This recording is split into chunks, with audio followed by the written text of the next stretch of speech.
దాదాపు 9 నెలలుగా వ్యోమగాములు Sunitha Williams, Butch Wilmore అంతరిక్ష కేంద్రంలోనే ఉంటున్న విషయం తెలిసిందే. వారిని భూమి మీదకు తీసుకొచ్చేందుకు చేస్తున్న ప్రయత్నాలు విఫలమవుతూ వస్తున్నాయి. దీంతో సునీత విలియమ్స్ భూమిపై కాలు మోపే సమయం వాయిదా పడుతూ వస్తుంది.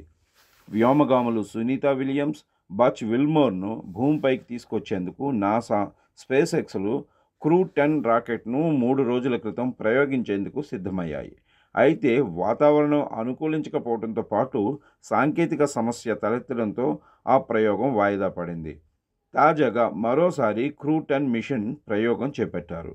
కెనడీ స్పేస్ సెంటర్ నుంచి భారత కాలమానం ప్రకారం ఉదయం 4:33 నలుగురు వ్యోమగాములతో కూడిన ఫాల్కన్ 9 రాకెట్ నింగిలోకి దూసుకెళ్లింది.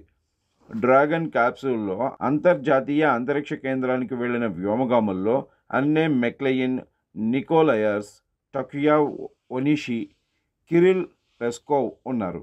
అయితే మార్చి 19 నాటికి సునీత విలియమ్స్, బచ్ విల్మోర్ అంతర్జాతీయ అంతరిక్ష కేంద్రం నుంచి బయలుదేరే అవకాశం ఉందని నాసా తెలిపింది.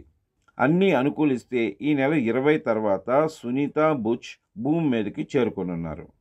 బోయింగ్ వ్యోమనౌక స్టార్ లైనర్లో 2024 జూన్ 5న సునీత విలియమ్స్, బచ్ విల్మోర్లు అంతర్జాతీయ అంతరిక్ష కేంద్రంలోకి వెళ్లారు. ఆ తర్వాత స్టార్ లైనర్లో సమస్యలు తలెత్తడంతో వారు లేకుండానే అది భూమి మీదకి చేరుకుంది.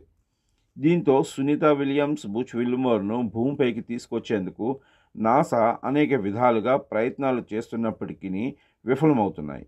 తాజాగా నాసా, స్పేస్ ఎక్స్లు క్రూ-10 మిషన్ను చేపట్టాయి. 4 వ్యోమగాములను అంతర్జాతీయ అంతరిక్ష కేంద్రంలోకి పంపించారు. అంతా అనుకున్నట్లుగానే జరిగితే మార్చి 20వ తేదీ నాటికి వ్యోమగాములు భూమిపైకి అడుగుపెట్టే అవకాశం ఉంది.